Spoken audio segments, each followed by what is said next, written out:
Alright, this is a continuation on exponents, and today I'm going to talk more to you about what to do with negative exponents and what that means, okay? So let's start right here. If you're going from 5 to the power of 1, which is a value of 5, to 5 to the power of 2, which is a value of 25, and then 5 to the power of 3, which is a value of 125, and so on, you are multiplying by 5. That's what adding another exponent means. Every time you add another exponent or increase the exponent by 1, you're multiplying the value by 5 again and again. So going in reverse, if I'm decreasing my exponents, I am dividing by 5. So when I go 5 to the power of 5 down to 5 to the power of 4, I'm decreasing my value by dividing by 5. And so the pattern continues. So if I'm going from 5 to the power of 2 to 5 to the power of 1, I'm dividing by 5. Well, if I'm going from 5 to the power of 1 to 5 to the power of 0, my exponent has decreased by 1, so I'm going to continue dividing by 5. 5 divided by 5 is 1. I really, really want you to remember that 5 to the power of 0 is 1. A lot of people make a mistake and think that 5 to the power of 0 is 0, or that anything to the power of 0 is 0. That's not the case. Any number to the power of 0 is equal to 1. It does not matter how large or small the number is. 1,000,000 to the power of 0 is equal to 1. And this shows you why, because you're continually dividing by 5. Well, I'm going to keep this pattern going, and I'm going to divide by 5 here. Well, 1 divided by 5 is 1/5. So that means 5 to the negative 1 is equal to 1/5. Again, I keep going. I divide by 5. 1/5 divided by 5 is 1 over 25. So I'm going to show you some problems involving this and show you how to find their solutions, okay? So if we were doing 5 to the power of negative 3, the way this works is anytime you have a negative exponent, you've got to get rid of the negative exponent. We do not want any negative exponents in the problem, okay? And the way you do that is you place the entire problem, 5 to the power of negative 3, we're going to put it as the denominator, so it's going to be 5 to the power of 3, and we get rid of that negative sign. So again, 5 to the negative 3 is the same thing as 1 over 5 to the power of 3. I made this my denominator, and I got rid of the negative exponent. Or you can think of it as you put this over 1 and added a negative to your exponent to make it positive, and I'll show you later another example of why that this is another good way of thinking about it. Okay, so once I've gotten it like this, then I can solve the exponent. I can simplify it. There's nothing I can do with the numerator of 1, so that's going to stay the same. 5 to the power of 3 means 5 times 5 times 5, which is 125. So 5 to the power of negative 3 is equal to 1 over 125. All right, let's do another example. 4 to the power of negative 3. That's the same thing as saying 1 over 4 to the power of 3. Got rid of my negative sign. Put this as a denominator, put a 1 as my numerator, and then I'm going to simplify this. So this becomes 1 over 4 times 4 times 4, which is 64. Okay, so 4 to the power of negative 3 simplifies to 1 over 64. 7 to the power of 0, that's simply equal to 1. Anything to the power of 0 is 1. All right, now let's do this problem. Okay, we've got negative 5 to the power of negative 4. Negative 5 is our base. That's going to stay. I can't get rid of that. So what I'm going to do is I'm going to rewrite this as 1 over negative 5 to the power of 4. Notice I didn't do anything with the negative for the base. All I did was rewrite this negative exponent so that it's 1 over negative 5 to the power of 4. Now, because my base is negative 5, I'm going to write it out just to help it make a little bit more sense. This means negative 5 times negative 5 times negative 5 times negative 5. Well, negative 5 times negative 5 is positive 25. Negative 5 times negative 5 is positive 25. Multiply them together, and I get 1 over 625.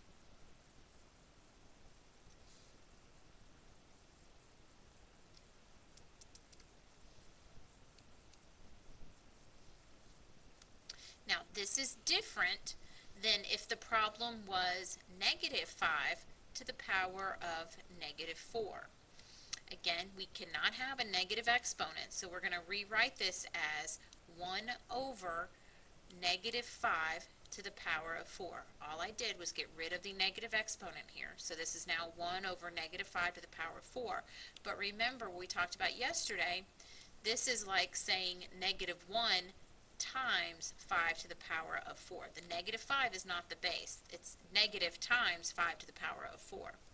So when I simplify this one, the numerator stays the same of 1, and then in the denominator I've got 5 to the power of 4, which is 625.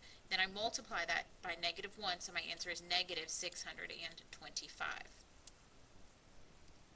Okay, so that's the difference between these two problems. I don't want you to get those things mixed up, okay? So let's skip ahead and let's see. Okay, if I asked you to evaluate this expression for the given value, all you're going to do is plug in a value of 4 for p into this expression.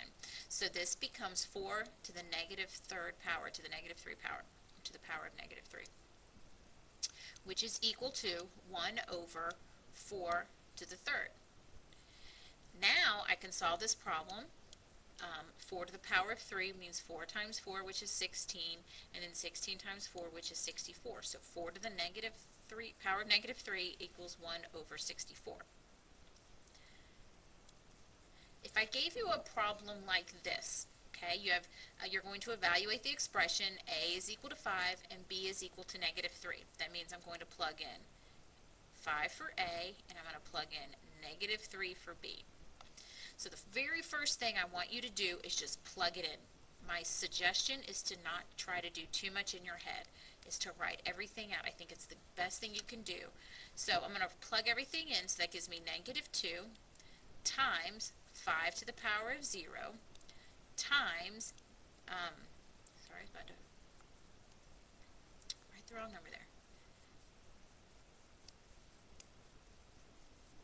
Sorry, times negative 3 to the power of negative 4. So you can see there's my 2, there's my a to the power of 0, there's my b to the power of negative 4. Now that I've done this, I'm just going to take each step and I'm just going to show you that I'm just simplifying everything, okay? Negative 2, there's nothing I can do with that. That's going to stay the same. 5 to the power of 0 is equal to 1. And now I have negative 3 to the power of negative 4.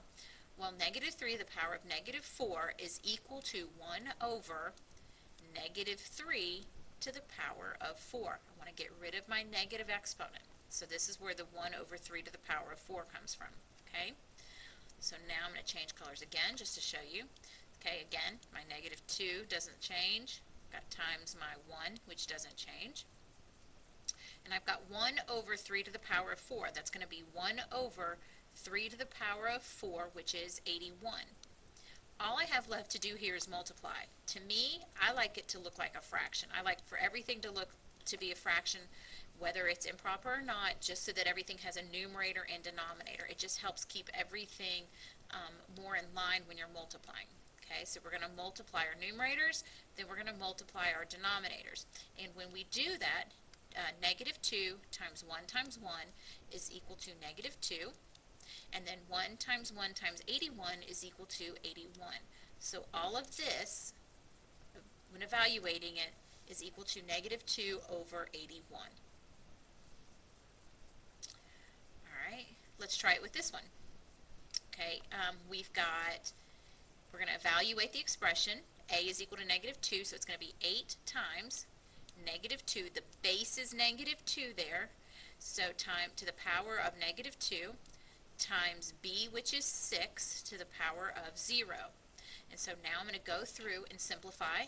The 8 simplifies, there's nothing I can do there. Negative 2 to the power of negative 2 is equal to 1 over negative 2 squared. To get rid of my negative exponent, I made it 1 over negative 2 squared. And then 6 to the power of 0 is 1. So I'm going to simplify some more. Again, the 8 doesn't change. um, 1 over negative 2 to the power of 2. Negative 2 to the power of 2 is negative 2 times negative 2, which is positive 4. So this is 1 over 4, and then 1 stays the same. Again, I like to make mine fractions. It just makes it simpler to see the work when you're doing the math. And I'm going to multiply straight across. And when I do that, 8 times 1 times 1 is 8. 1 times 4 times 1 is 4, and 8 over 4 simplifies to 2. So my answer here for this one is 2. Now, sometimes you are going to see problems where you have a negative in the denominator. You're going to have to rewrite these so that it doesn't, so that you don't have a negative exponent. Okay, so regardless of whether the exponent is negative in the numerator or denominator, we need to fix it so it's not there, okay? So what we're going to do is, let me see, let's say we have 1 over 2 to the power of negative 3, okay? Earlier, we talked about if you have 2 to the power of negative 3, and to fix that so that it's not a negative exponent, you put a 1 on top, and then this becomes 2 to the power of 3. I made this positive, put a 1 on top. Well, here you're going to do the opposite, okay? You're going to get rid of the 1, and, sorry, I didn't mean to make that line. You're going to get rid of the 1, and you're going to add a negative. So you had 2 to the negative 3.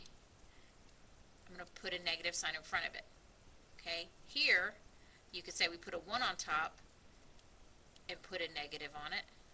It canceled out. Here we're going to take that 1 away and put a negative in front of it so that this becomes 2 to the power of 3. Well, down here, this becomes 1 to the power of 1 over 2 to the power of 3, or 2 cubed. So you're doing the opposite to change it, okay? Let me give you another example. Let's say you have 1 over 5 to the negative 2, power of negative 2. You get rid of the 1, and then add a negative in front of the exponent so that this becomes 5 squared. So 1 over 5 to the negative 2 becomes 5 squared. If you notice, wherever you have your negative exponent, you're flipping the location. So before, you had 2 to the power of negative 3 as a denominator, which is equal to 2 to the power of 3 in the numerator. 2 to the negative 3, just a numerator, becomes 1 over 2 to the power of 3 as a denominator. So you're just flipping the location of where the base and the exponent are, the base and the power are in the problem. So let's do a couple. We just did that one. Let's do 1 over 3 to the negative 4. You get rid of your 1, becomes 3, and then I'm going to add a negative so that it becomes positive. So this is 3 to the power of 4. Now, problems like this, again, just like we were doing where we were evaluating the expressions, these are just going to take it step by step. And because you're not substituting any value for R or M, you're going to have variables in your answer, and that's okay. Again, what I would like for you to focus on is taking it out, pulling everything out so that it's 1 by 1, okay? This is simply 2. There's nothing we can do with that, okay? R to the power of 0, it does not matter what R is. It could be 10, it could be 100, it could be 2.5. Anything to the power of 0 is 1.